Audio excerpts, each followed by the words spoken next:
बावनकुळे साहेबांनी अतिशय सविस्तर उत्तर दिलेले आहे आणि त्यांच्या ताकदीचा मला अंदाज आहे। एक यशस्वी दमदार मुख्यमंत्र्यांचे अतिशय जवळचे आणि त्यांचे अधिकार पण त्यांनी सांगितलेत की पोलिसाला सस्पेंड करायचे अधिकार आहेत, महसूल खात्याच्या तलाठ्यांना अधिकार आहेत। हे अधिकार तुम्हाला का आहेत? कारण ते लोकसेवकेच्या व्याख्येत बसतात, म्हणून तुम्ही करू शकता ना। माणसाला तुम्ही पोलिसाकडेच द्याल। आमदार वाळू पकडतायत, बरोबर आहे, आमदार देखील लोकसेवेच्या व्याख्येमध्ये बसतो, पण महसूल राज्यमंत्री वाळू पकडतायत आणि मी तुमच्याकडे 5 प्रकरणं देतो पुढच्या 3 दिवसात की महसूल राज्यमंत्र्याने वाळू पकडली आणि ती वाळू तुमच्या धोरणाप्रमाणे जे तहसीलदाराने 5 ब्रास गरिबांना द्यायला पाहिजे ती दिली नाही। आता माझा साधा प्रश्न आहे, जी ताकद, जी हिम्मत एक कणखर महसूल मंत्री म्हणून तुम्ही तलाठ्याच्या बाबतीत वापरताय, तहसीलदारच्या बाबतीत वापरताय, आरटीओच्या बाबतीत वापरताय, ज्या महसूल मंत्र्याने वाळू पकडले त्या ठिकाणचे फोटो, त्या ठिकाणचा एंट्री, जिकडे एंट्री होते ना की बाबा आज महसूल मंत्र्याने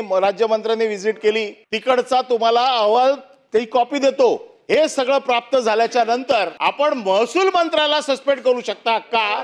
त्याचं कारण असं आहे की ते देखील लोकसेवेच्या व्याख्येत बसतात। आमच्यावरती दाखल केलं ना लोकसेवेच्या व्याख्येत बसतात म्हणून। आता हिम्मत दाखवा।